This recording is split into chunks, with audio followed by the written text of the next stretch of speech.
Voilà pour les titres. Bonsoir à tous. Avant de revenir sur ce couvre-feu qui désormais concerne 2 tiers des Français, d'abord partons au cœur de la vie d'un hôpital qui déjà se doit de tirer le signal d'alarme. Direction le Rhône, à quoi ressemble la tension au sein de l'hôpital de Villefranche-sur-Saône. 100% des opérations non urgentes sont déprogrammées, alors que cette deuxième séquence ne fait que commencer. Reportage Denis Sébastien, Jean-Claude Martin.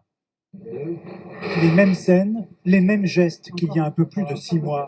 Dans le service de réanimation, l'équipe fait de nouveau face à un afflux de patients, avec la crainte que cette deuxième vague soit plus forte encore que la première. On est quand même épuisé déjà un petit peu de la première vague. Et on va dire que l'état actuel, en tout cas du service, présage rien de bon pour les semaines à venir.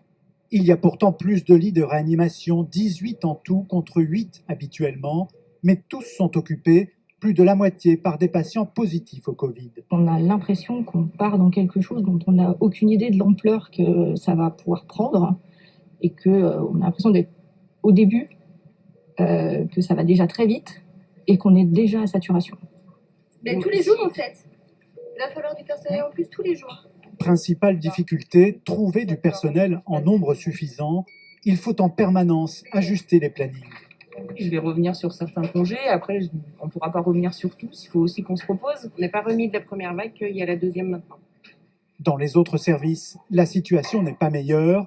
130 lits consacrés au Covid, là aussi tous occupés. Comment vous sentez? Les résultats du prélèvement remontent un petit peu l'oxygène. On avait des secteurs de 18 patients la première fois pour 6 personnes, 3 infirmières et 3 aides-soignantes. Et là, on est à 27. Dans l'hôpital, les patients positifs sont transportés sur des brancards équipés de plexiglas pour empêcher la diffusion du virus. Toutes les opérations non urgentes ont été déprogrammées, mais en plus du Covid, il faut continuer de soigner les autres patients. Pour les responsables de l'hôpital, un seuil critique a été atteint. Aujourd'hui, on a autant, voire plus de patients Covid qui sont hospitalisés que lors de notre première vague. Et on a aussi des patients qui ont d'autres pathologies qu'on a toujours pris en charge, mais qui restent beaucoup plus présents que lors de la première vague. Donc on est complètement submergé par le nombre de patients à prendre en charge aujourd'hui. En cellule de crise, on étudie les possibilités de transfert, mais elles sont limitées. Les autres hôpitaux de la région, notamment à Lyon, sont eux aussi en forte tension. L'hôpital de Villefranche lance donc un appel à l'aide pour un renfort en personnel et invite la population plus que jamais à respecter les consignes sanitaires. Et le nord de la France en tension également. Et des transferts ont dû être effectués donc depuis Roubaix et Tourcoing pour les centres hospitaliers de Lille, Amiens ou encore Boulogne-sur-Mer. Situation identique depuis Saint-Étienne, Lyon ou encore Villeurbanne. Cette fois en direction des hôpitaux de Poitiers ou encore Bordeaux. Bordeaux, on retrouve Francis Mazoyer. Francis, le CHU de Bordeaux n'est pas encore sous tension et il accueille donc plusieurs patients d'autres régions.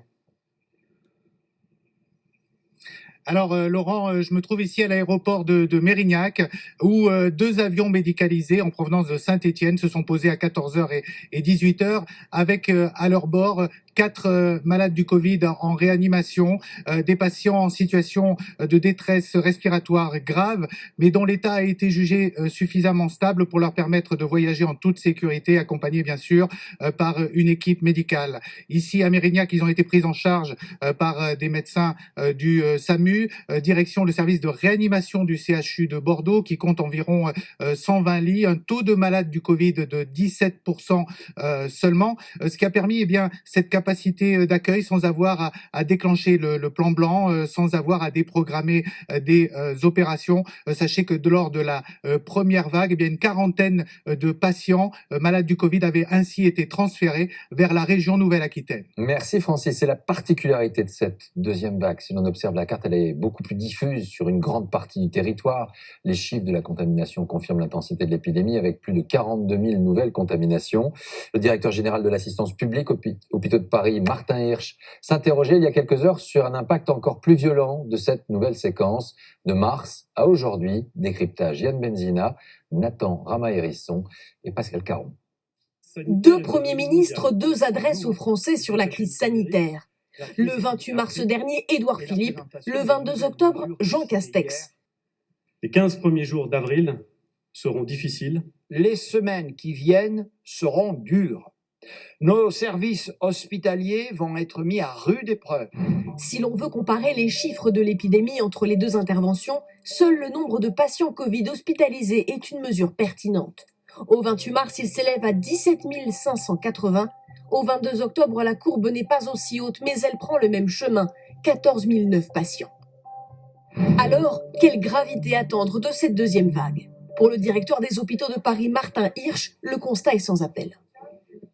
Il y a eu la perception depuis quelques mois que soit la deuxième vague n'existait pas, soit que c'était une vaguelette. La réalité est l'inverse. Il est possible que la deuxième vague soit pire que la première. La situation s'est aggravée car au 28 mars, si les indicateurs étaient mauvais en Île-de-France et dans le Grand Est, les hôpitaux débordés pouvaient transférer des patients dans d'autres régions. Cela sera moins possible désormais car 54 départements ont de mauvais indicateurs et le personnel médical souffre déjà de la deuxième vague. Les dernières 24 heures ont été très difficiles et le plus inquiétant, c'est qu'on est dans les projections des modélisateurs. On suit ce qui était prévu et si leurs prévisions sont justes jusqu'au bout, on va avoir une deuxième vague qui sera bien au-dessus de la première. Le gouvernement espère que l'effet du couvre-feu se fera sentir en fin de semaine prochaine.